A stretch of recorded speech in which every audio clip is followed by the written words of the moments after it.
Anak negeri sudah pada tahukah olahan khas dan tradisi dari daerah Abdi, Subang?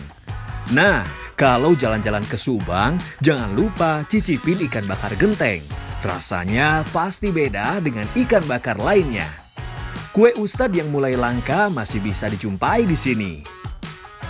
Kalau penasaran rasa olahan unik dari jantung dan batang pisang yang rasanya raos pisan, datang ya ke kota Abdi, Subang. Karena alam memberi banyak manfaat.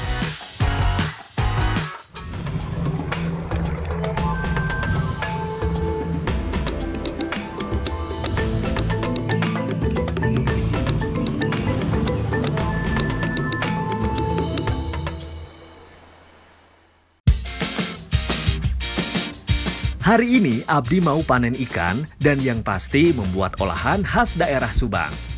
Ada resep warisan nenek moyang nih, namanya ikan bakar genteng yang rasanya raos pisan. Ada juga kue yang warna dan rasanya beraneka ragam.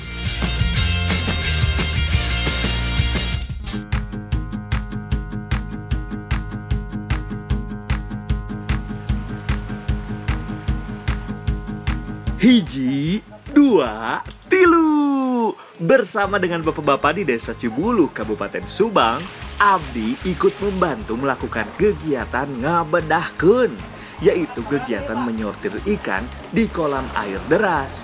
Tujuannya untuk memisahkan ikan sesuai dengan ukurannya. Ikan yang kecil biasanya akan dibiarkan di dalam kolam kecil hingga beratnya mencapai paling tidak 0,5 kilogram. Sedangkan yang besar akan dipindahkan ke kolam yang lebih besar ataupun bisa untuk dijual. Kegiatan ngabedahkeun ini juga bertujuan untuk menjaga kepadatan kolam dan menjaga kualitas ikan juga. Selain dengan tangan kosong, ada cara lain lagi untuk menangkap ikan di kolam, yaitu dengan menjaring ikan seperti ini. Butuh banyak orang loh untuk menyortir ikan-ikan ini, soalnya kan harus menggiring ikan ke pinggir kolam ikan secara serempak. Kelihatannya memang gampang, tapi berat juga loh menggiring ikan sebanyak ini, apalagi ikannya aktif-aktif pisan. Nah, Abdi harus segera pamit nih, soalnya Abdi janji untuk membantu Ibu Iren masak. Hayu Pak, Abdi duluan, puntennya. Malah dapat oleh-oleh ikan sekantung plastik. Alhamdulillah, rezeki anak soleh dan suka membantu ya. Pas banget lah untuk bahan masakan makan siang kali ini. Wah, ini salah satu yang paling kusuka, mencicipi kuliner khas sekaligus belajar cara membuatnya. Nah, ini dia nih ikan yang sudah saya ambil tadi di kolam. Selanjutnya saya akan membuat olahan ikan khas Jawa Barat, yaitu ikan bakar genteng. Pasti enak rasanya. Naon deui, Bu? Wah, Jawa Barat memang terkenal akan kulinernya yang beragam ya. Saya makin penasaran, kira-kira bagaimana ya rasanya ikan dibakar menggunakan genteng. Apalagi ikan yang digunakan baru saja dipanen, pastinya masih segar dan tidak amis. Makanya, untuk memasaknya pun cukup menggunakan bumbu yang sederhana. Pertama, haluskan bawang merah dan bawang putih, lalu tambahkan kunyit. Sebelum dimasak, jangan lupa ya membersihkan ikan terlebih dahulu. Serta bagian badan ikan juga harus diiris agar bumbu meresap dan tentunya lebih mudah matang. Selain bumbu halus, ada juga bumbu yang kasarnya, yaitu jahe, cabai merah, daun bawang, dan tomat. Punten ieu laukna di bumbuan. Kalau semua bumbu sudah siap, lumuri ikan dengan bumbu halus. Lalu letakkan ikan di atas daun pisang, kemudian tambahkan bumbu kasar. Biar makin nikmat, tambahkan cabai rawit hijau. Makanan Sunda memang enggak lengkap kalau tidak pedas. Terakhir, bungkus ikan menggunakan daun pisang dan ikan siap untuk dibakar. Panaskan dahulu gentengnya, lalu letakkan bungkusan ikan di atasnya. Bakar kira-kira selama 30 menit. Jika dilihat dari tampilannya, ikan ini seperti pepes. Namun, ini dibakar. Nah, fungsi genteng ini agar ikannya masak sempurna dan tidak gosong. Memasak ikan dengan cara dikukus akan membuat kulit ikan menjadi basah. Sedangkan ikan yang dibakar, kulitnya akan menjadi gosong. Dengan menggunakan teknik ini, kulit ikan akan lebih kering, namun juga tidak akan gosong. Nah, jika kulit pisang sudah terlihat layu dan kering seperti ini, angkat dan ikan siap disajikan. Wah, wah, wah, aromanya geunah pisan. Harus segera disantap. Masak ikan seperti ini, sensasinya memang beda. Rasa pedas, gurih, dan asamnya sekilas memang mirip dengan pepes, tapi lebih garing dan kering. Kalau yang tidak suka dengan tekstur pepes yang cenderung berair, nah, teknik bakar ikan genteng ini bisa menjadi pilihan. Selain nikmat, tentunya juga sehat kan?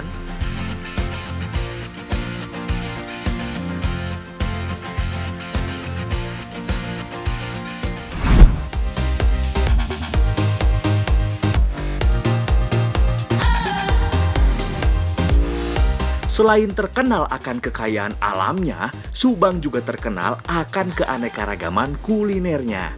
Salah satunya yang sedang Abdi buat kali ini. Kita akan membuat kudapan khas Jawa Barat, yaitu dari daerah Subang juga, yaitu kue Ustad. Unik juga bukan namanya? Naon lah itu, Bu? Ayeuna dipayunkeun eta lah ketan ditutuan. Ditutuan. Mohon, siap. Kue yang satu ini memang punya nama yang unik. Dinamakan kue Ustad karena dahulu kue ini merupakan sajian wajib yang dihidangkan untuk para ustad setiap ada hajatan ataupun pengajian. Bahan utamanya teh adalah tepung beras. Di Jawa Barat memang banyak sekali sajian yang terbuat dari tepung beras. Karena provinsi ini memang terkenal dengan hasil pertanian berupa komoditi padi-padiannya.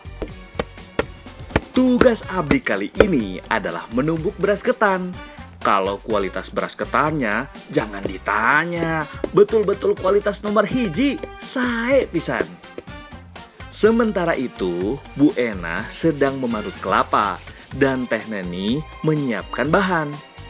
Bahan untuk pewarna alami seperti kunyit, daun suji, dan buah naga agar warna kue ustadnya semakin cantik. Caranya dengan mengambil air sari dari bahan-bahannya tersebut menggunakan perasan kain atau biasa disebut kain waring. Tuh, cantik pisan kan warnanya? Nah, kalau berasnya sudah halus seperti ini, kemudian tepung harus disaring terlebih dahulu sebelum diolah. Tujuannya agar tidak ada lagi gumpalan-gumpalan kasar yang nantinya bisa merusak tekstur kue. Tos cekap itu, Bu, sakieu wae. Apa sih? Bias ke ibu di eta dicampurkeun naon tadi sareng kalapa. Oh, mangga. Ieu teh bilih eta bilih bade eta. Campurkan tepung, parutan kelapa, dan gula. Aduk-aduk semua adonan hingga merata. Pisahkan adonan menjadi beberapa bagian dan beri pewarna alami tadi. Ada warna putih, merah, kuning, dan hijau. Eleh, kayak pelanginya adonana. Meni cantik, euy. Oles daun pisang dengan minyak kelapa. Lalu cetak adonan menggunakan cetakan anyam. Tumpuk adonan menjadi dua warna. Putih merupakan warna utama, lalu bisa dikreasikan merah dengan putih, kuning dengan putih, dan hijau dengan putih. Sesuai selera masing-masing deh. Kalau sudah, berikan potongan daun suji atau daun pandan di atas adonan agar menambah aroma kue. Nah, setelah seluruh adonan masuk ke dalam pipiti, tinggal satu tahap lagi, yaitu dikukus. Ibu, urang kukus, Pak Abi. Kukus adonan selama 20 menit sampai mengembang. Kue dimasak menggunakan hawu seperti ini, lalu ditutup menggunakan cetakan tanah liat. Memang, menggunakan cara dan alat tradisional seperti ini memakan waktu lebih lama dibandingkan jika menggunakan kompor. Tapi dijamin rasanya mah akan jauh lebih lezat. Ini dia kue ustadznya. Tuh, betul kan? Warna yang dihasilkan dari pewarna alaminya cantik sekali. Kue ini sekarang langka loh. Bahkan di pasar-pasar tradisional sudah jarang yang menjualnya. Rasa gurih dari kelapanya berpadu dengan manisnya gula. Ngenah pisan. Apalagi dimakan hangat-hangat seperti ini. Tekstur kuenya kenyal sekali. Bu Enah dan Teh Neni memang jago nih membuat kudapan yang satu ini.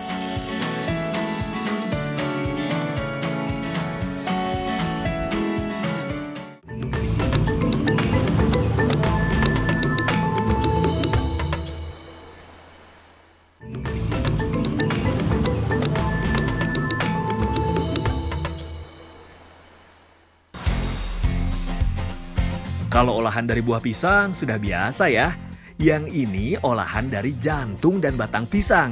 Akan Abdi buat jadi abon. Bukan hanya kulinernya yang menarik. Ada tradisi khas Subang namanya keloncer.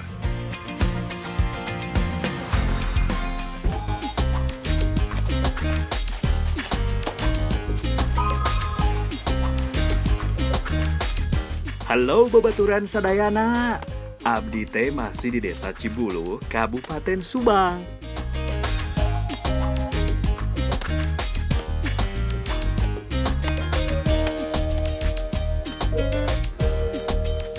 Mang, iya Abdi di piwarang nyandak gedebong cau sareng jantung cau. Oh, gitu. Kadi atuh teh mangga, hayu. Iya,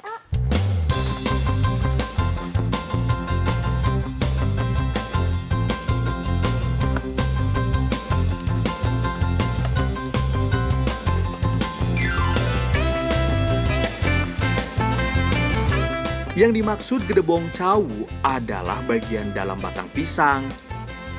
Untuk mendapatkannya, batang pisang yang sudah ditebang dikupas sampai menjadi lembaran-lembaran. Kupas sampai terlihat batang putih, yang merupakan inti bonggol pisangnya. Uluh, batang pisangnya kenapa dimakan sama Kang Wawan? Tiasa dimam eta teh, Mang? Biasa ya, tidak sedemam. Oh, gitu. Wabi cobian. Mangga. Nah, gedebong cau ini ternyata bisa dimakan. Rasanya agak sepet, cuman di dalamnya lembut. Tapi lebih enak lagi kalau udah dimasak, A. Oh, gitu. Dimasak Iya. kumaha teh? Warga di sini sering memanfaatkan limbah atau sisa dari hasil alam loh, supaya tidak terbuang. Salah satunya limbah dari pohon pisang yang sudah mati ini. Selain jantungnya, batang pisang dapat diolah menjadi berbagai masakan.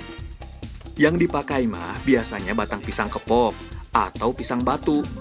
Soalnya tekstur batangnya lebih lembut dan seratnya tidak terlalu banyak. Emang itu bade duk makan teh? Bade di janten abon, A. Oh, abon. Biasa gitu. Biasa, A. Ayo, A. Mang, tipayeun ya. Oh, mohon, mangga. Yuk, Wabi. Yuk.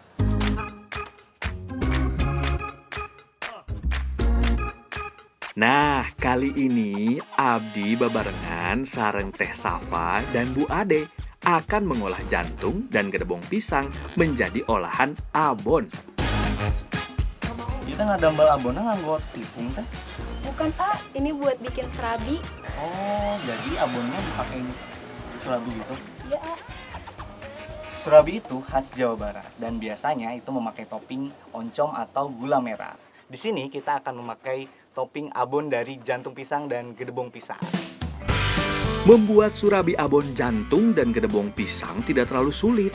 Bahan-bahannya pun sederhana loh. Untuk surabinya hanya butuh tepung beras atau tepung terigu, kelapa, garam, serta gula. Sedangkan untuk bahan abonnya ada bawang merah, bawang putih, kemiri, cabai merah, dan cabai hijau besar. Dan jangan lupa tomat, lengkuas, lada, ketumbar, garam, serta gula merah. Gedebong dan jantung pisang yang sudah dicuci dipotong-potong jadi beberapa bagian. Nah, eta Bu Ade menghaluskan bumbu untuk abon.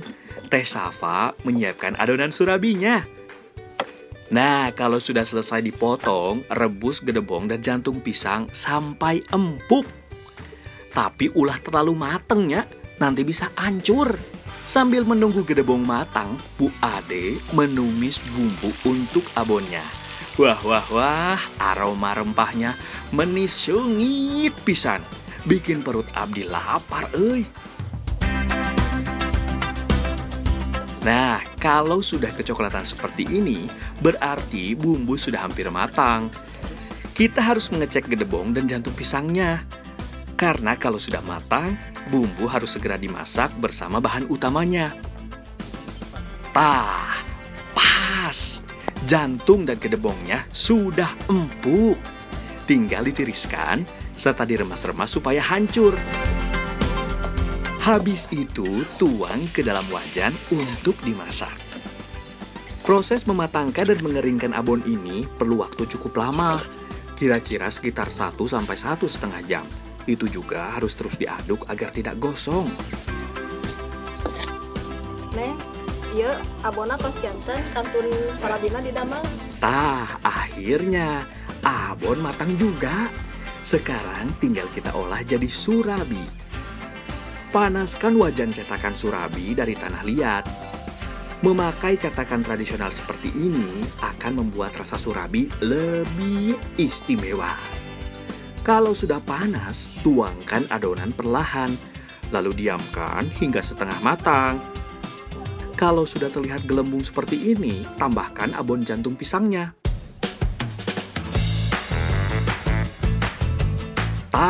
Eta menu istimewa siang ini. Surabi abon jantung dan gedebong pisang. Hayu atuh, ulah nunggu-nunggu deui, urang sikat. Meski cara masak dan bahannya sederhana, rasa surabi abon jantung dan gedebong pisang ini tidak kalah loh dengan abon daging. Rasanya raus pisan. Ternyata enak sekali ya teh surabinya. Nah, ini perpaduan yang pas sekali antara gurihnya surabi dan sedikit agak manis di abonnya. Kalau dilihat dari bentuknya mah, orang pasti nggak nyangka kalau abon ini terbuat dari jantung dan gedebong pisang. Mirip pisan sama abon daging atau ayam. Cuma kalau dirasa, tekstur abon gedebong ini lebih lembut dan harganya pasti lebih aman di kantong. Maklum, bahannya kan murah meriah sehat.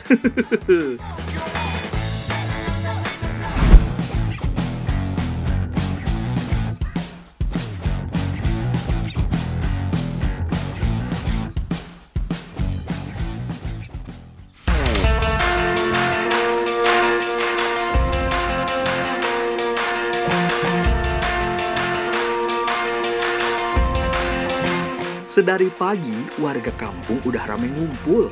Soalnya nanti sore teh bakal ada acara adat nangtungkeun kolecer. Kolecer adalah kesenian atau permainan adat leluhur yang berbentuk baling-baling. Nah, sebelum itu, Abdi ngebantu ibu-ibu masak untuk dihidangkan di acara nanti. Nah, habis ini kita akan melaksanakan upacara adat kolecer. Tapi sebelumnya kita akan memasak dulu masakan yang akan disajikan pada saat upacara tersebut. Di sebelah sana ada ibu-ibu sedang memasak tumpeng. Kalau di sini saya sedang memasak bubui ayam sambal belek kesebet. Kuliner tradisional khas Subang. Bubui ayam, bukan bubur ayam ya, adalah masakan ayam berbalut rempah-rempah khas Jawa Barat. Kalau sambal belek kesebet mah, itu sambal rempah merah khas Subang yang dominan rasa lengkuasnya. Nah, Abdi jeung Teteh Sri menyiapkan 2 macam bumbu untuk bubui ayam sambal belek kesebet. Bumbu bubui akan dimasukkan dalam bungkusan daun pisang bersama ayam, sedangkan bumbu sambal akan disajikan terpisah. Bumbu bubui terdiri dari bawang merah, bawang putih, kemiri, dan kunyit yang dihaluskan. Kalau bumbu sudah halus, tambahkan 1 atau 2 butir telur ke dalam bumbu. Kocok perlahan hingga tercampur rata. Setelah itu, campurkan bumbu halus dan telur dibalurkan ke seluruh permukaan dan bagian dalam ayam. Masih ada tambahan kemangi dan cabai yang akan membuat rasa bubui ayam semakin istimewa. Terakhir, ayam dibungkus dan diikat menggunakan daun pisang. Kunci dari masakan bubui ayam ini terdapat pada rempah-rempah yang ada di dalamnya. Penambahan telur tadi itu untuk menambah cita rasa. Selain itu, memasaknya juga cukup unik dan memakan waktu yang sangat lama.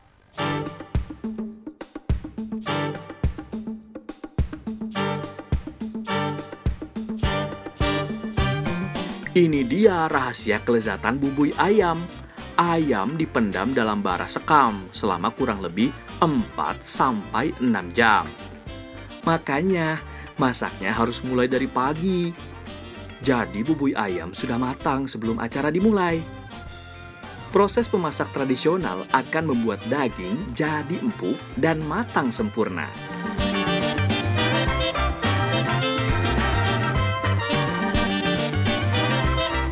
Teh Sri ngelanjutkan menghaluskan sambal belekesebet. Bahannya sederhana, yakni cabai rawit merah dan hijau, bawang merah, dan lengkuas. Dulu, sambal belekesebet ini dibuat setiap acara hajatan dengan bumbu-bumbu sisa masakan yang tidak terpakai. Maksudnya supaya tidak ada bumbu terbuang, mubazir atuh. Tapi bumbu itu harus ditambah lengkuas yang banyak.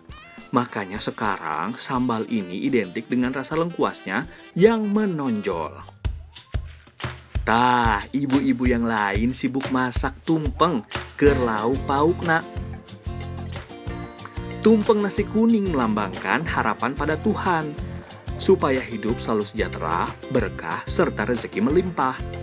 Tidak ada lauk pauk tertentu yang harus menyertai tumpeng di acara kolecer. Yang penting mah bergizi. Tah, aya ikan, tahu, tempe, dan sayur-sayuran. Eta meniraos pisan, tampilan dan aromanya. Jadi pengen langsung nyaplok abdi mah. Tapi abdi harus sabar dulu. Masakan ini teh harus dibawa bersama iring-iringan ke lokasi acara kolecer.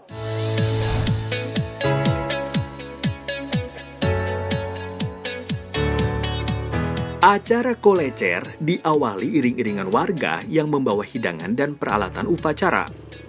Yang abdi bawa ieu teh baling-baling kolecer. Selanjutnya, pendaki atau si empunya kolecer akan naik dan memasang baling-baling di bagian paling atas. Jeuh, kahoyong abdi mah mau bantu, tapi apa daya, ngeri euy lamun jatuh.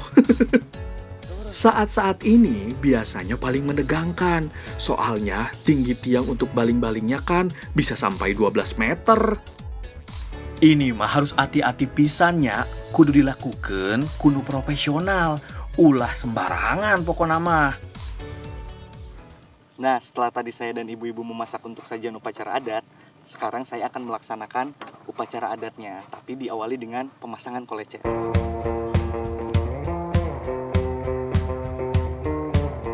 Tah, kolecer berputar ketika angin bertiup. Persis karena makna acara ini adalah wujud rasa syukur atas datangnya angin atau sang hyang hirup yang bisa mendatangkan karahayuan atau kemuliaan.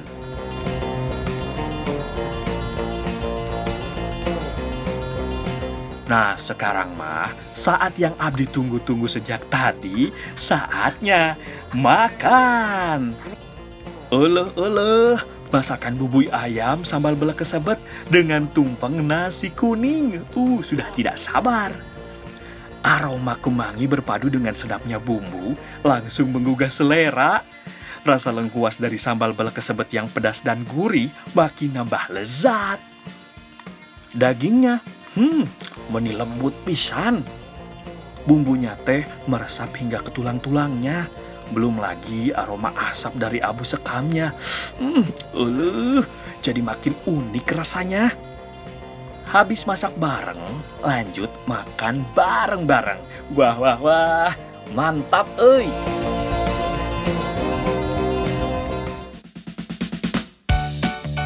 Sudah pernah coba olahan dari kencur? Kali ini Abdi akan membuat tumis dari bahan kencur. Hayu jangan pindah channel ya. Tetap di Jejak Anak Negeri Trans 7. Karena alam memberi banyak manfaat.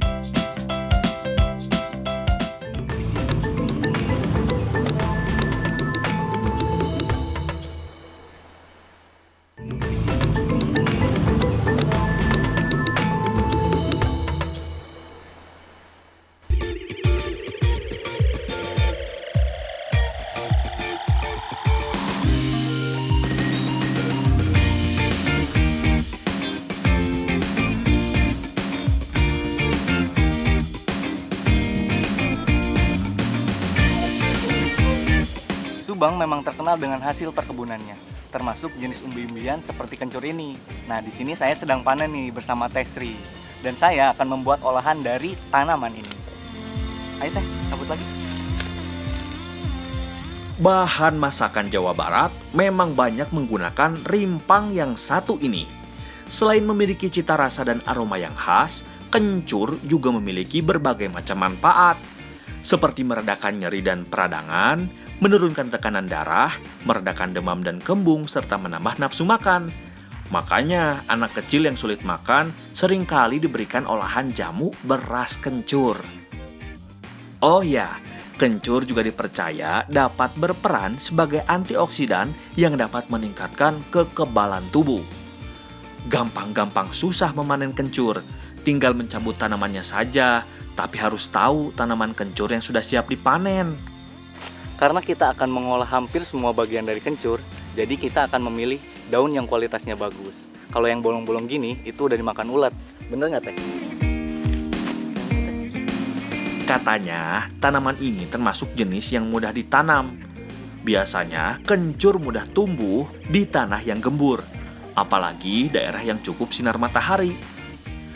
Namun, cuaca yang tidak menentu dan hama yang berlebih seringkali mengurangi kualitas kencur.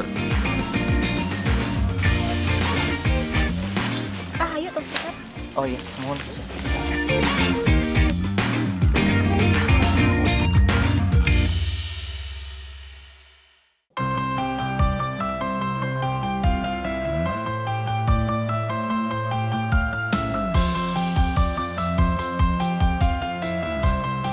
Banyak orang yang tahu kalau kencur itu hanya bisa dipakai bagian timpangnya saja.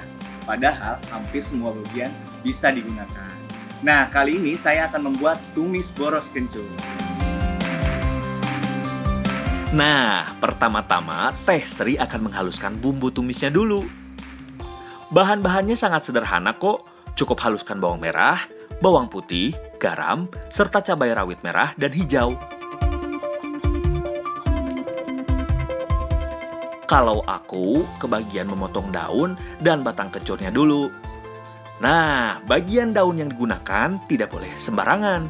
Harus bagian pucuk daunnya. Bisa sih menggunakan bagian daun yang sudah tua, namun harus direndam semalaman, karena kalau tidak rasanya akan pahit. Tapi kalau harus menunggu semalaman, rasanya terlalu lama ya. Soalnya aku dan Teh Sri sudah lapar sekali.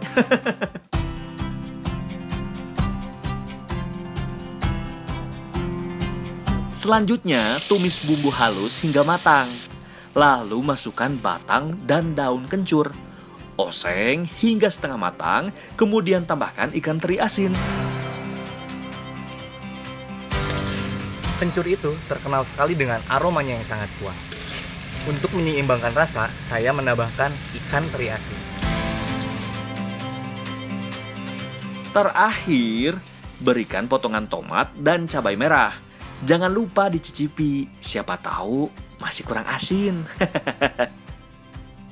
Kalau daunnya sudah kelihatan layu seperti ini, tandanya tumis boros kencur siap disajikan.